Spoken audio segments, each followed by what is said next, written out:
Bueno, pois bo día a todas e a todos. O motivo desta roda de prensa é dar conta da presentación do proxecto de orzamentos do Concello de Outes para este ano 2024. Proxecto que se vai someter ao pleno da corporación pois mañán mesmo, sobres 25 de abril. Bueno, o orzamento do Concello de Outes, por explicar por riba os principais números e características do mesmo, vai ter un importe total de 6.145.767 euros, o cal significa un 0,6% máis respecto aos orzamentos actualmente vicentes. A partida máis importante destes orzamentos é a partida referida ao persoal. En este caso estamos falando de un incremento do 17%, con un importe de algo máis de 2.840.000 euros. Isto é debido, basicamente, a dúas cousas, este incremento. En primeiro lugar, a posta en marcha de novos servicios, algúns deles tan importantes como a Escola Infantil Municipal, pero tamén a actualización dos salarios, pois, en este caso, ao IPC. Temos que destacar tamén un incremento importante, superior ao 7%, en todo o que ten que ver cos gastos correntes, cos gastos de funcionamento habitual do noso Concello, pero nomeadamente nas áreas de servicios sociais. Temos un compromiso importante este goberno cos servicios sociais que se incrementan máis dun 16%, achegándose xa aos 700.000 euros, 686.000 euros, e tamén un incremento relevante, en este caso, das áreas de cultura, deportes, educación, que se incrementa un 14,6% ata superar os 510.000 euros. E, en canto aos investimentos, destacar que temos unha previsión inicial de ao redor de 620.000 euros, o que representa un 10% do orzamento total. Basicamente están destinados a inversións para mantemento de infraestructuras pois, ao longo e ancho do noso Concello, particularmente nas zonas rurais. Se ben, quero destacar que esta previsión é unha previsión estrictamente inicial. Estes 620.000 euros, dende logo, van ser incrementados posteriormente, en particular, logo de que se incorporen os créditos, as partidas, en este caso, do post-2023, tamén do post-2024, e tamén as partidas de investimentos doutras administracións, como poden ser a Xunta de Galicia. Prevemos que ao longo de 2024 se realicen investimentos no Concello de Outes superiores a 1,5 millóns de euros.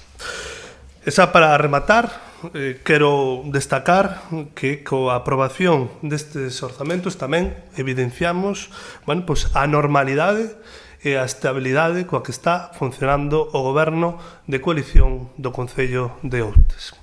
Moitas gracias. Ben, o Goberno de coalición aprobará mañá os seus primeiros orzamentos para o presente mandato. Isto non só implica dotar de estabilidade as previsións e accións iniciativas do noso Concello, senón que tamén amosa que hai proxecto, hai bo entendemento, ilusión e confianza neste Goberno. Son uns orzamentos realistas que atenden as necesidades de Outes e que tentan administrar os recursos cos que contamos da mellor maneira posible. No que as áreas de cultura, festas, xuventude, turismo e patrimonio se refire, imos reforzar as axudas ás asociacións culturais e facilitar todo o que nos sexa posible o traballo voluntario da nosa veciñanza. Queremos mellorar a colaboración co tecido asociativo que temos no municipio para aumentar a súa capacidade e ir un paso máis alá na vida en común. Nestes orzamentos destinaremos 164.000 euros en promoción cultural, 96.000 euros en festas e 43.000 euros en turismo e patrimonio, e imos facer un esforzo para mellorar a oferta cultural e festiva do noso Concello en todos os aspectos. Queremos garantir unha senda cultural ampla para todos os gustos e que xere vida e impacto económico positivo para a nosa veciñanza, así como traballar para un turismo sostible e de calidade. Estamos facendo e faremos un esforzo en buscar máis fondos de outras administracións e administrar as finanzas públicas da maneira máis eficiente posible para aumentar os investimentos sen ir en detrimento de outras cuestións. Dende a Concellería de Servicios Sociais, Igualdade, Benestar e Deporte, sin dúbida, son uns orzamentos que apoiamos, por suposto, non nos cabe duda que chegamos a un acordo bo. Na área de servicios sociais, o grande gasto, con un aumento significativo do gasto, é por temas de servicio de axuda no fogar. Como decía o noso alcalde, queremos chegar a todos os sitios, a todos os lados. É unha demanda nun concello cunha poboación, cun avellentamento bastante pronunciado, e que cada día ten máis solicitudes. Na área de deporte, decir que intentamos chegar a todos os deportes, a todas as entidades deportivas. Estamos limitados, aí sí, que farían nos falta moitos máis cartos, desde logo, para poder sacar adiante, pero bueno, indudablemente este ano vai ser un ano de axuste por parte do noso departamento. Intentamos, da man das propias entidades e do comité deportivo que existe ahora mismo no noso concello, chegar a un acordo con todos para ver como podemos ir mellorando ano a ano o que se presta, o que se dá ás entidades deportivas. Pola miña parte, nada máis, esperar que todo nos chegue, que todo sea un pouco acorde aos presupostos e aos orzamentos que lle damos este mes para adiante, se Dios quere. E nada máis, agradecer a vosa presencia.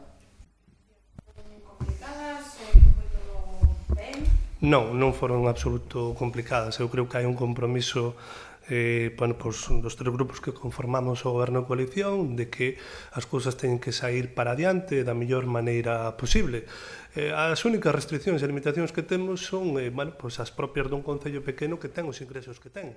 E, por tanto, ten que armar os orzamentos cos recursos e cos vimbios que temos, non?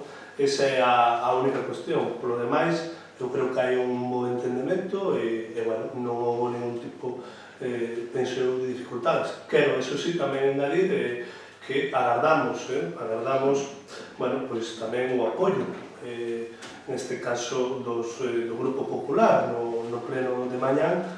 Veremos, non? Pero creo que son os orzamentos que, de alguma maneira, atenden as necesidades do conxunto do concello. Seguides buscando outros orzamentos, como decíades, na xunta de votación, imagino, en todas as áreas, ao final? Sí, vamos a ver, o que buscamos sempre é maximizar os recursos que dos que dispor para levar a cabo actuacións no noso concello. En ese sentido, evidentemente concurrimos a distintas axudas, distintas liñas de subvención, programas, tanto da Xunta de Galicia como da Deputación, como do Goberno do Estado e mesmo fondos europeos. E, de feito, xa temos concedidos un volumen importante de fondos para acometer, sobre todo, investimentos, en particular, o que sinalábamos antes, aqueles vinculados ao Plan de Obras e Servizos que financia a Deputación da Coruña de forma recorrente todos os anos.